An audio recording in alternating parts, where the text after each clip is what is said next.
Welcome again, everyone, to Sower Ministries. We have another special teaching for you in this day, and this is in regards to Easter. And I just want to tell you guys, don't celebrate Easter for Jesus until you watch this video, because what I'm about to show you will change how you see one of the most widely accepted traditions in the Christian world.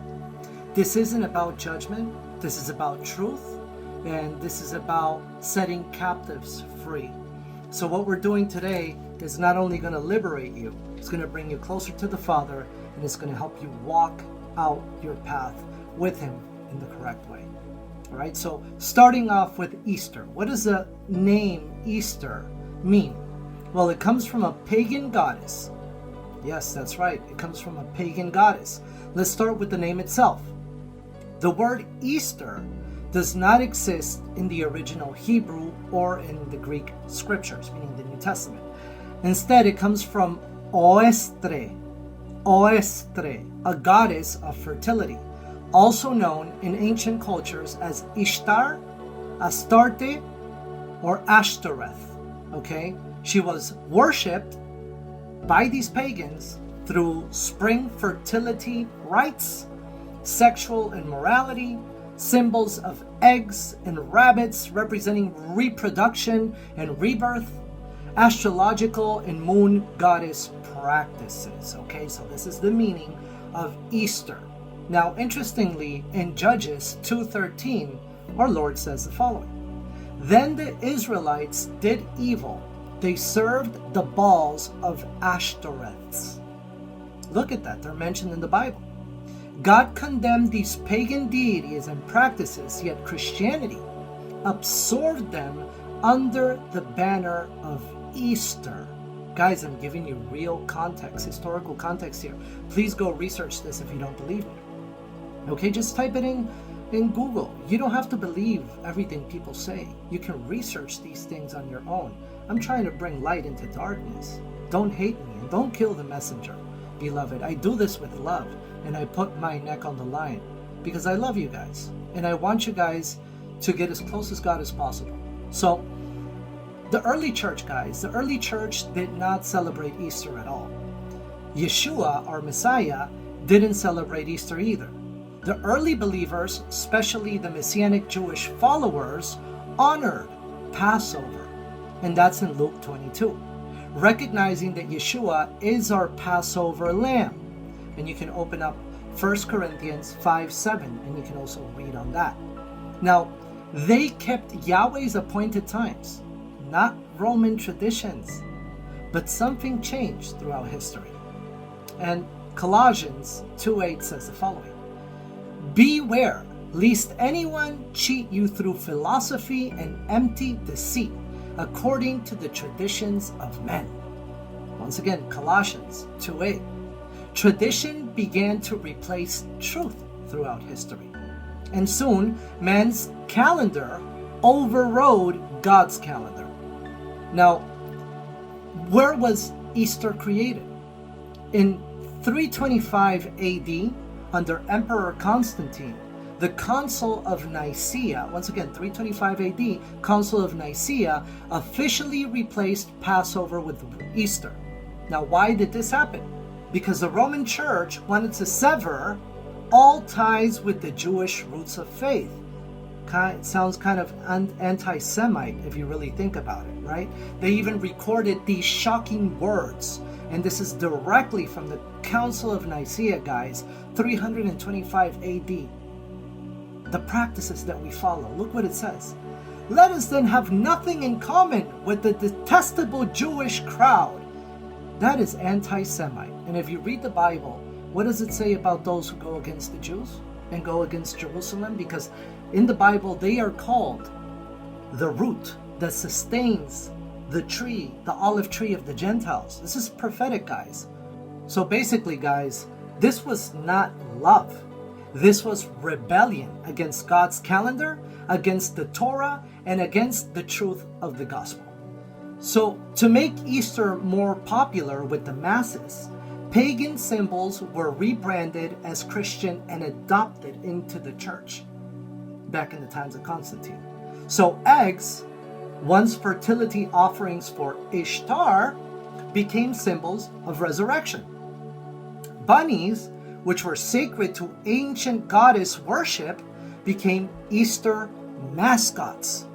Sunrise services echoed pagan rituals where people faced the sun on high places.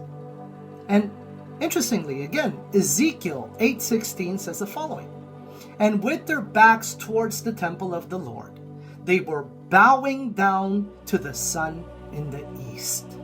It's talking about how this started, Ezekiel 8:16. Is this the worship that God desires for your family, for me, and for the world? Or is this a deception so subtle that you didn't even see it coming? See, most people don't know this stuff. And let me tell you, Jesus, Yeshua, he didn't rise on Easter Sunday. That is made up. He rose on first fruits. Here's the truth that sets everything straight for you guys. Yeshua, Jesus, died and rose according to the biblical feast, not according to Easter. Passover 14th of Nisan in the Hebrew calendar was his crucifixion. I mentioned this in the last Passover video I did. If you haven't seen it, go watch it. It's beautiful. Beautiful prophecy. Unleavened bread was his burial. First fruits, the day after the Sabbath, was his resurrection. Okay, and to confirm that, 1 Corinthians 15:20, open up your Bible, look what it says. Christ has indeed been raised from the dead, the first fruits of those who have fallen asleep, says the Word of God. So the early church saw the feast as a blueprint, and Jesus fulfilled them all perfectly.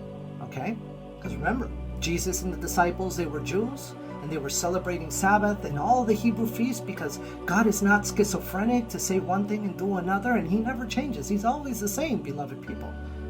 We need to learn this. We're in the 21st century, the year 2025, and the Lord is waking up the lost sheep of Israel. So it is my responsibility to bring this information to you out of love. All right? Why trade God's calendar for a counterfeit? Why would they do this? Because that's probably the question you're asking yourself. What should you do? It's time to come out of Babylon. This is your message for today. Come out of Babylon. Actually, if you go to Revelation 18:4, it says the following. Come out of her, my people, so that you will not share in her sins and her abominations, says the word. If you're serious about following Jesus Christ, Yeshua HaMashiach, it's time to return to what he practiced. Not what they made up. Celebrate Passover, not Easter. Honor the biblical feasts of the Lord, not man-made traditions. Follow Scripture, not religious systems. Stand for truth, not popularity. Stop following culture.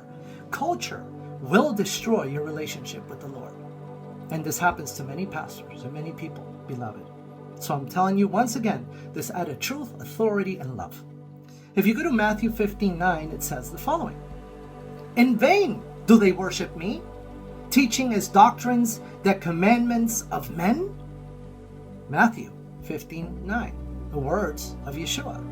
This is your moment, beloved, to step out of the mixture and to step into alignment with the kingdom of God. So you could be anointed, so you can have a greater relationship, and so you can actually become a greater blessing to humanity. People always want to ask themselves, what's my purpose as a human being? Brother, sister, your purpose is to be a blessing to others. Many want to find their purpose in the kingdom. Focus on being a blessing to others, and your fulfillment will come automatically, because that's what we're here for. Okay? Beloved, if this message stirred your spirit because you didn't know this, please do us a favor here at Sower Ministries. Share the message with your family members. Give us a like. Share this content. Place a comment. You actually participate in Kingdom Crowns when you help our content go out to other people. So be a light in the world. What did Jesus and what did God say about you? He said, you are the light of the world. You are the salt of the earth. And just with a little bit of faith, as far as a mustard seed, you can move mountains. So beloved, believe in what God says about you, not what the world says about you. And with that being said, share this content so it can go out to the nations. We want people to know the truth, not to live in a deception, beloved. So share this with your family and friends. And also, we've seen many people comment on our videos, but you're not subscribing. I want to recommend today, subscribe and hit the bell so you don't miss our future prophecies, our future prophetic videos, our future teachings, and everything that we're doing here at Faith Sower Ministries, which is blessing a lot of people.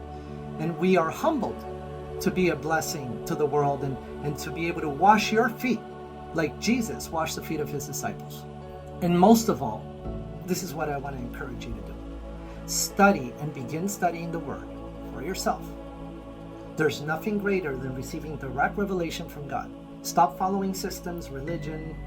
I'm not saying don't listen to your pastor. I'm not saying don't go to church. Don't get wrong what I'm saying. I'm saying you got to continue climbing up the ladder of Jacob. You got to continue learning. All right? Show yourself approved before the Father. And that's in the Word as well.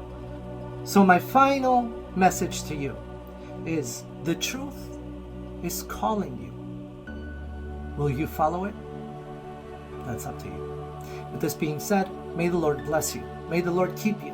May the Lord shine his face upon you, be gracious to you, give you everlasting shalom in the mighty name of Yeshua HaMashiach.